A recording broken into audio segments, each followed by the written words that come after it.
How do you know when you're disconnected from your purpose? Welcome to the Alchemy of Alignment. I'm your ever curious host, Suzy Sanders, and today we're cracking into another purposeful story. And I'm joined by the Amanda Johnson today, who has kindly given up her time to come and chat with us. And if you're new here, every episode has a big question. But I'm going to introduce Amanda and I'm going to welcome her into this conversation because I've been a big fan of Amanda for a very long time. She is the godmother of the virtual assistant industry. She trains, coaches, and mentors VAs at all stages of their journey.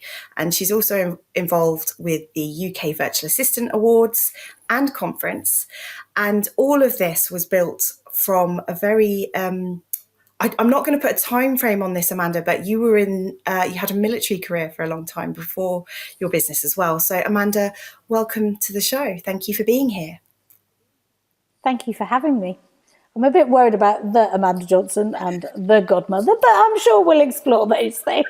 Well, I mean, I wholeheartedly get on board with those as titles, and I've heard many people refer to you as the godmother of the virtual assistant industry. And we were just chatting, weren't we, about the that had come in, and you're the go-to. You're one of the trusted industry leaders, in my opinion, and many others. So own them, Amanda. Own the. Thank you. I think is the best answer I can give you on that one.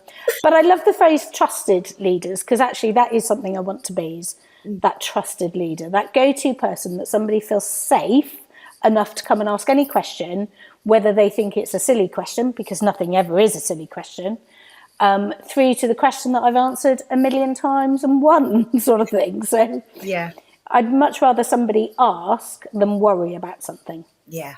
Absolutely. And you're right. There's no such thing as a silly question in my opinion.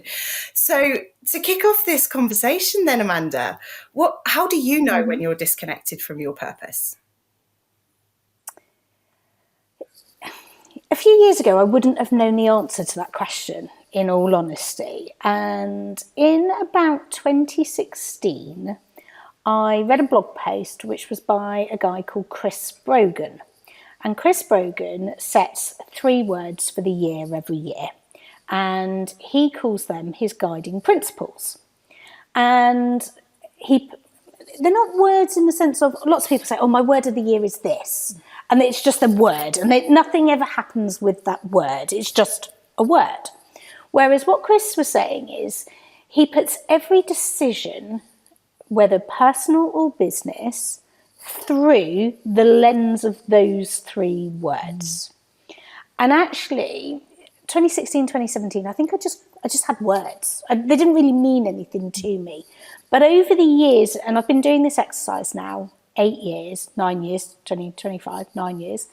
And what I've realised since 2021 in particular, that actually those words are aligned to my purpose. And so whatever decision, whether that's business, personal, life, whatever, I put through the lens of those 3 words.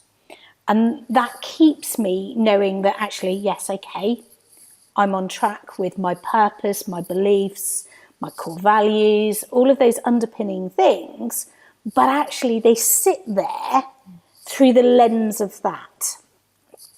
And in all honesty, 2020 and 2021, my words were exactly the same, because I think the world turned upside down in 2020, that actually that carried through into 2021, that I went, no, do you know what, those words, nothing's changed. Those are still the most important. And sometimes one word might carry through to a subsequent year.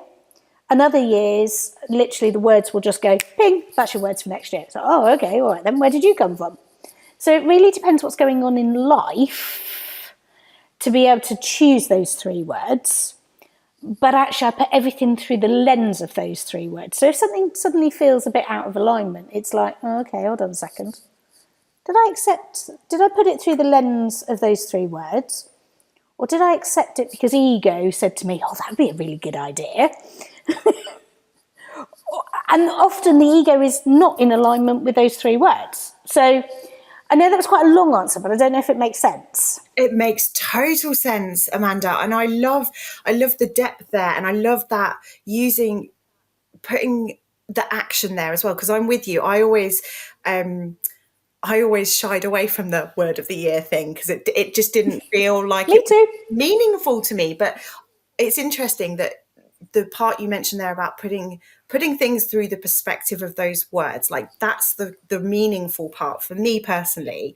And that's the thing that helps, like you said there, that alignment to the purpose. But, you know, decision making, all those other things that kind of we have to go through when life is, I mean, you're right, you know, the 2020 period was a little bit chaotic to say the least, but there is always chaos in life. There's always things needing our attention. There's things demanding our focus. So I love that use of those words, just as a simple, is it a bit of a self check-in, like is this for me, is this for my purpose, is this for the greater good kind of thing? Is it serving what I actually want? So I do set goals in life and business, and I sort of have 12 categories to set goals, and it's like, okay, because not everything is about business. Some of it's about personal, some of it's about health, well-being, parenting, caring, responsibilities. So I sort of do those, but I then sit there and put everything through the lens of those 3 words. Now, if I give you, they're in front of me, but if I give you 2021's words, it was quality, growth, and present, okay? And by quality, that meant whatever I was delivering needed to be of quality, but actually I'd much rather buy something of quality than buy something rubbish. And there's a little bit of a story that goes with this. We have some friends that the only drink they drink is champagne, okay? And I grew up with champagne was only ever for special occasions. It was always saved. And if somebody gave you a bottle of champagne, it went in the cupboard, saving for that special occasion. Well, we have some friends that the only drink the lady drinks is champagne. And what I learned from them, as you do, is that actually drinking good quality champagne was much better than drinking rubbish quality champagne. And so I would much rather have a nice glass of fizz than a bottle of crap fizz. Now, that sounds a real crap analogy to give you, but what it was trying to show is those 3 words underpinned everything, whether it was business and what I was delivering, buying, doing, offering, through to actually, if I was going to have a drink on a Saturday and it was going to be a glass of fizz, actually I wanted a nice glass rather than a crap glass. Oh, Amanda, I love that. I mean, I'm kindred spirits with your friends. You know? but it's true, isn't it? Yeah. We grew up in a society, though, where we saved it. It was always saved for best. My mum saves handbags for best. I'm like, are you saying if we go out for the day, I'm not best? And she's like, no, I didn't mean that. And I'm like, well, use the nice handbag then. Use the nice clothes. Don't save them in our drawer, keeping them safe. It's like, no. Yeah. I had a big shift on that a few years ago myself. Like every day is best. You know, we never know what's around the corner. We never know what life's going to throw at us, what business is going to throw at us, and actually finding those opportunities to have that quality and that best in every day. And I'm trying to embrace that. And thank you for sharing those words. I'm dying to know, what are your words for this year? I knew you would be. So aligned. Service and quality. Love that. Aligned, service and quality. I'm feeling a bit inferior now, Amanda, because I only have 1 word this year, and actually I need to perhaps find a few more. Well, I would go and have a look at Chris Brogan and look at his web. If you Google him, you'll find him. But Chris Brogan's website, and he literally has a page of all his words and how he came to set these words and how he uses them. Because a lot of people go, oh yeah, they're just my words. And it's like, well, okay, but what do you do with them once you've got them? Yeah. And that was a massive journey for me to go, okay. And actually sometimes when the years have gone wrong, we often get to the middle of the year and the goals that we set at the beginning have gone out the window and we can't even remember what they are. And what I found is over the years, it was like, if I felt like that, I'd forgotten what those words were and I wasn't putting it through the filter of those words. And so now I literally, as a result of Chris, I keep a list of each year and what those words are. And it's quite interesting to see the subtle changes, or something on paper may say almost the very same word but similar, but it's a slightly different, what do kids call it? Cinnamon, I can't even say it, we'll go there. Cinnamons. I can't never say that word. When the kids come home and go, I have to do that for homework, I'm like, no. But it's the reality is often there's just a slightly different nuance in that word. So it's, and actually I hadn't quite noticed. In the last 5 years, the word quality has been there 3 times. I've only just realised that, just literally. But that's only because the last 5 are on my computer screen on Post-its.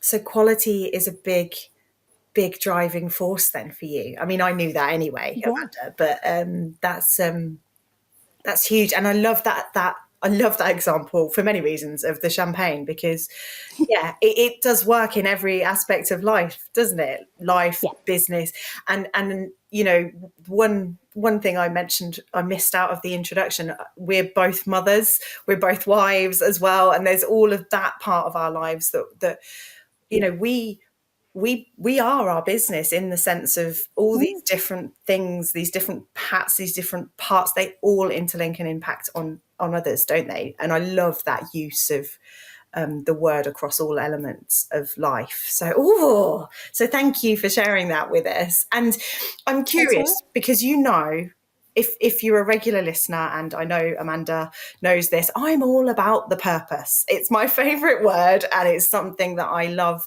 to explore with people. And Amanda, I'm really interested in your take and your perspective, because you work with a lot of hundreds upon hundreds, I should imagine, of virtual assistants. And most virtual assistants I've met are very purposeful. They're very driven by making a difference. And there's the war cry of the VA industry, that collaboration over competition. And what do you think, if we were looking at the VA industry as a whole, what part do you think purpose plays on the individuals in that space? That was a very long-winded question, Amanda. So I think we're all here for different reasons. Yes. For whatever reason that's we've become a virtual assistant. So there's always an underpinning reason. Now, we don't always articulate what that reason is or share what that reason with others, but there's normally either a catalyst as to why we've become into the industry. So whether that's we're a parent, whether we've been made redundant, whether we've got caring responsibilities, whether we're a military spouse who's accompanying a partner into a different country, there's often a reason we join the VA industry. Now, on a global basis, 97% female, 3% male. I mean, that's typical of the admin profession on a general basis. But you then add in wife, mother, caring responsibilities, all of those things. It's like, well, hold on a second. What's somebody's why? And I always say to people, you need to understand what your why is. So can I share my story? Is that okay if I tell you my story? Because that will underpin. Of course. Thank you. Okay, so in 2008, my children died, and we had twins who were born extremely prematurely and passed away very aged 8 hours. And that was the catalyst for me to reevaluate life and realise that life is too short. Now, at that stage, I was in the military, and I was about 18 months from pension, and a very senior naval officer said to me, "Amanda, you're going nowhere." And I said, "Sir, I'm leaving." He said, "No, you're not." I said, "Yes, I am." He said, "No, you're not." I said, "I am." He said, "No, you're not." He said, "You're 18 months from pension, you're staying. We will get you to that point." So I said, "Okay." Well, fast forward a couple of years, the military were then doing redundancies. I was then a mum to James, who's now my eldest child. He was 2. And I said to everybody, I love the military and I'm good at what I do, but actually I've reevaluated life and realised that life is too short. And as much as I had planned to stay in the military, had the twins survived, I no longer wanted to stay in the military. I wanted to be there for my son, because in order to get promoted, I was going to have to go away and do a 18 months operational sea tour, go on an operational tour to somewhere like Afghanistan or Iraq. I was going to have to effectively go at a job where I was at 24 hours notice to move, all of those things. And I was like, I don't want that. I've done that. I did that in my younger days. I'm now ready to do something else. So I left the military, and I'd already started to research the VA industry back in 2008 when Imogen and Oliver died. But I realised then that actually I could still make a difference to people. And it's interesting when you said like the godmother and the Amanda Johnson about being the go-to person, because actually that's what I wanted to be as a VA. I wanted to be the person that people went, oh, do you know what you need that doing? Go to Amanda. Oh, you need that doing? Go to Amanda. Oh, what about that? Go to Amanda. And so that then underpinned everything I did. So I started my VA business in order to be aligned to my core values. So my core values were honesty, integrity, loyalty, open and clear communication, but actually freedom and flexibility. And I don't believe in work-life balance, because to me that's a compromise.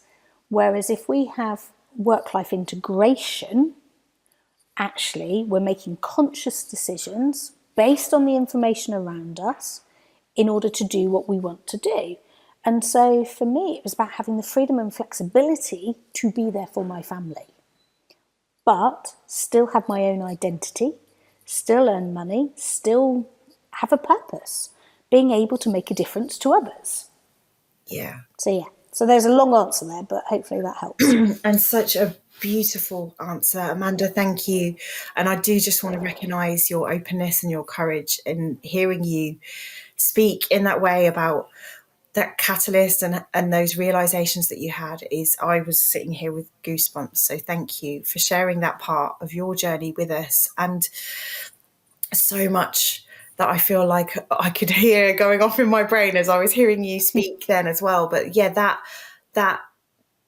making a difference, being the go-to. And I know you well enough to say this and challenge me if I'm wrong, Amanda. That's not ego wanting you to be the go-to guru. No, that is it's not. driven by such a deep wanting to make a difference, and wanting to make an impact place, isn't it? And the way that you do that is remarkable. And the values, knowing that it was all about the flexibility and the freedom for your family. I mean, I can resonate with those drivers myself, and that's, you know, like you said, that kind of that common thread amongst those mainly female virtual assistant. That's not unusual, is it? That quest for freedom and flexibility. And I agree with you wholeheartedly. I do not like the term work-life balance. I did a post on this recently. To me, balance is always sacrifice. It's a juggling act. It's frantic. And it's like, well, something's got to give. There's always a ball in the air. There's always a ball on the floor if you're a terrible juggler like me. I like to look at it as I'm laughing now because I'm thinking your word of integration, but my word is harmony, because that's a very soft, gentle,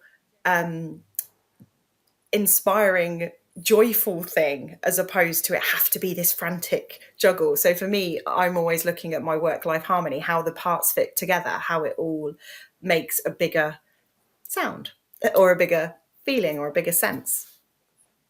But I think also the other thing there is, and you probably do this with your children, although yours are slightly younger than mine, the reason I call it integration is when my children see me work on a Saturday or a Sunday, and I run a training day or I'm away doing something, there is that, hold on a second, why are you doing that? Oh, well, it's so we can take time off in the summer. It's so that we can do that at another point. So it's about integrating the various elements. So from a very young age, I've always taught them, no, I need to work in order that we can have the nice school, the nice holidays, the nice things, but at the same time it links back to, I'm still me. Yes, I have all those various hats and those job titles, but I am still me. You're right, it's not ego. I just want to come back to that one. You're right, it's not ego. Actually, I come at it from a place of servant leadership. And for a long time, I never ever talked about that on my website, in my communications, etc. Because leadership is not necessarily a word we identify with when we are sole traders, limited companies, small individual businesses. But actually, leadership is so much more than that. And it was like, actually, own it. Stop being scared to use those words. Own the fact that that go-to thing comes from a place of servant leadership. Thank you for sharing that, Amanda. And it's really interesting because I'm sitting here, I'm like, the Amanda Johnson was worried about using a word on her website. What's going on there? But you're right, that kind of, that ownership and that of what is important to you and how you operate. What was going on there? Were there any kind of catalysts there for you being able to own that as a thing? When I first launched my VA business and was in business, I didn't tell anybody I was a mum in business. Okay? For the first 18 months of my business, I didn't tell anybody I was a mum, because I never ever wanted to be seen as a mum-preneur, which was a very fashionable phrase back in 2012, 2013, 2014. I hated it. I didn't want to be seen as that. I wanted to be seen first and foremost as a business owner. And that was really important for me. And so that whole mum-preneur piece was just, okay. And actually, I didn't see that people got that as a VA, you do leadership. We lead up. We lead horizontally. We lead in so many different ways that actually I didn't quite get that business owners got that. Leadership was all about being the boss and being hierarchical, and major organisations and big corporates, that actually I didn't see that the small business owner used leadership. I knew they did, but they always wanted to call it something else. Or do you know, it was just like, thanks. So for me, it was like, no. Actually, what I do is very much comes from a place of servant leadership. Have you ever read the book The Go-Giver by Bob Burg? I have not. It's on my never-ending book list, Amanda. Okay, move it up your list, okay? The Amanda Johnson says move it up your list. Consider it done. But for me, that book was that was the catalyst for me to realise that people do business with people that they know, like and trust, which we all say, but actually do we really live and believe and whatever?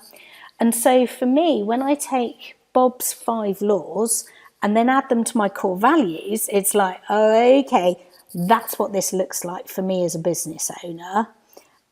And that's how I want to play. And do you know what? I'm not interested in being the richest VA trainer, or when I was a VA, I didn't want to be the richest VA. It was all about being that go-to person for the right people.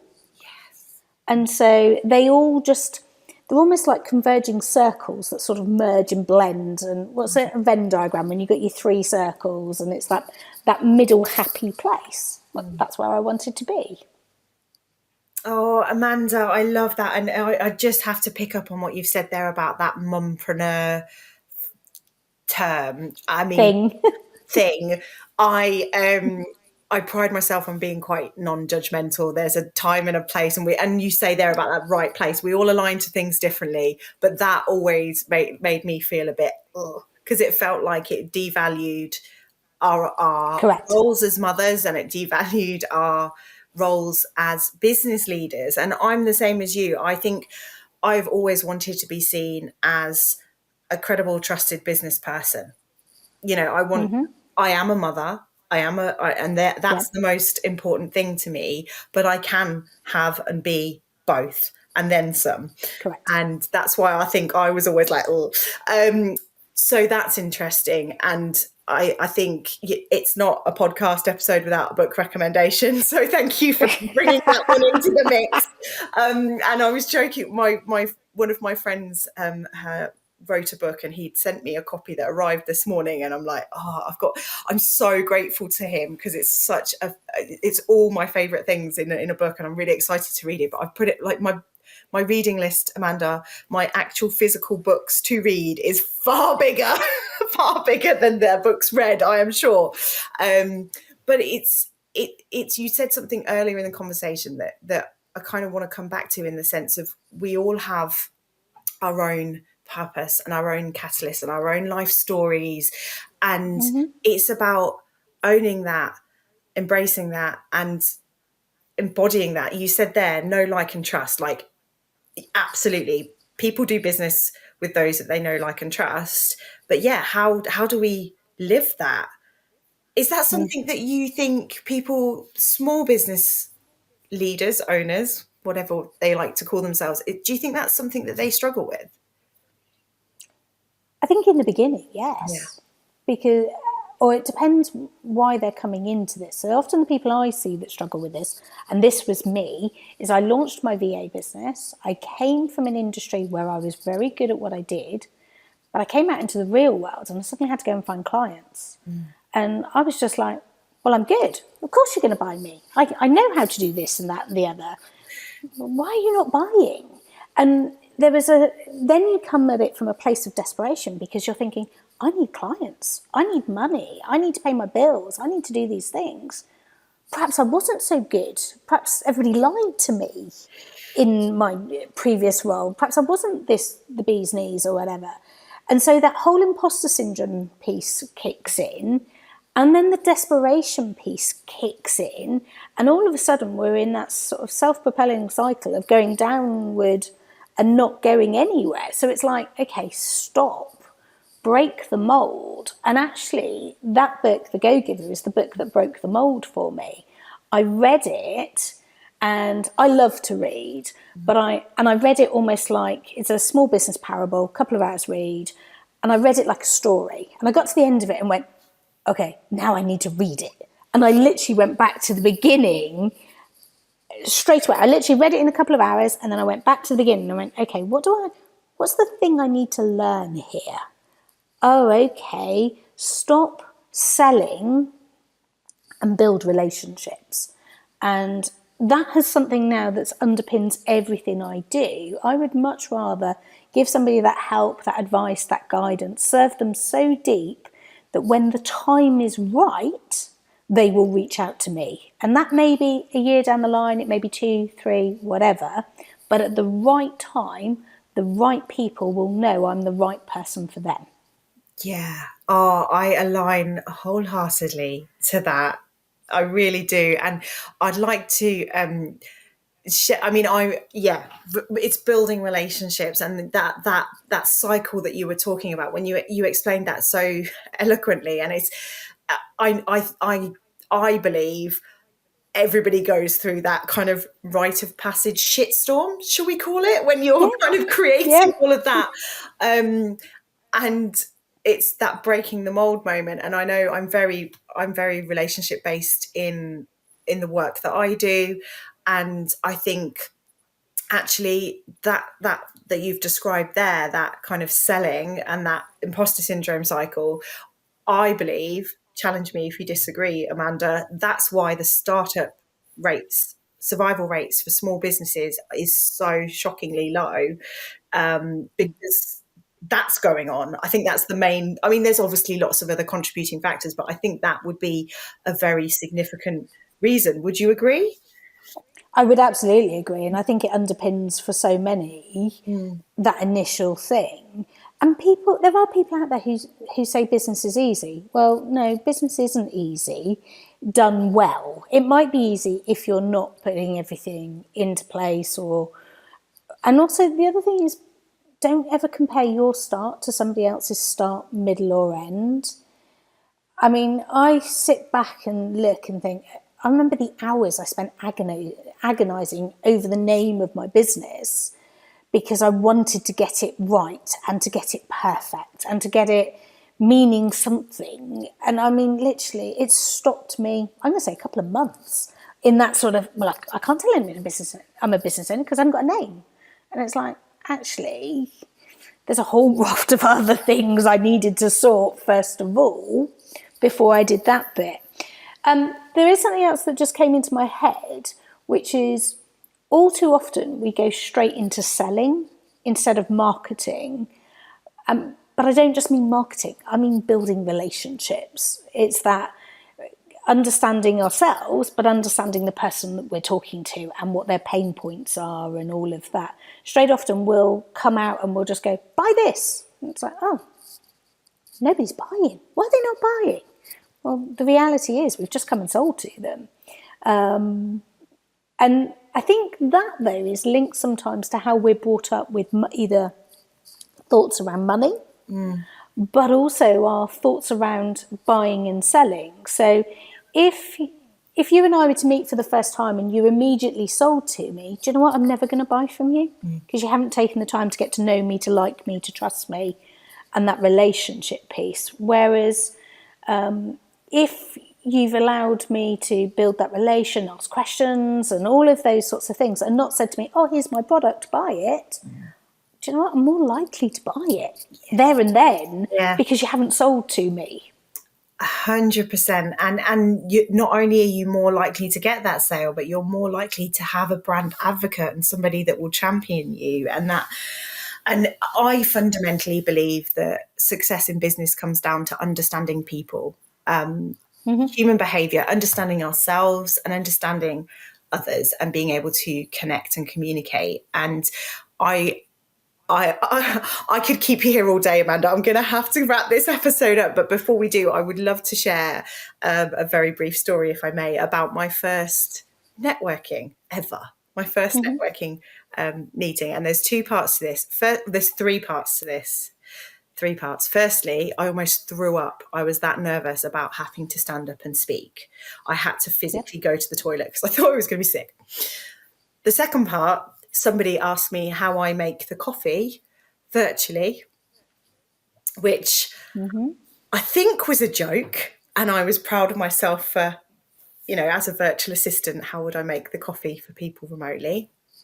Proud of myself for how I handled that, which I think says a lot about how some people's perceptions of the administration and business support industry. And the third thing was the person that came up said, here's my business card, buy my thing. Probably different. They were my words, but and I was like, oh, I could feel myself shuddering back. I was like, I don't need this. I don't need this right now. And you're right. I never bought from that person. Never would. But that was my first networking experience in a nutshell many years ago. The coffee story. We, when I had my agency, I was invited to meet the CEO of a global risk company, and it was his HR team that wanted him to have a VA because he was never in the office. He was in the office one day a month, and the rest of the time he was travelling the world, etc. So he could quite happily work with somebody who worked remotely. And his question to me was, Amanda, that all sounds brilliant, but who's going to make the coffee on the day that I'm in Bristol? And that was his genuine question. And my genuine response was, it won't be us, but I'm sure somebody in the office will happily show you where the kettle is or the coffee machine is, or if you've got guests, may even help you with it, but it won't be us. And he did become a client and whatever, but that wasn't him being sarcastic. That was his genuine, actual worry. And a little bit like somebody asking you that at networking, the first question somebody asked me at networking when we were talking about what would be the one thing you would outsource, theirs was cleaning the toilets. And I said, okay, that wouldn't be me cleaning them, but I'd happily arrange a cleaner who could come to your offices and do those tasks for you. So I did turn it, but yeah, I was a little bit like you, sitting there thinking, how the hell do I answer that question without also looking at you thinking you're an idiot? But that's a different... That's a different conversation, Amanda. We might have to meet again. Yeah, it was just one of those things.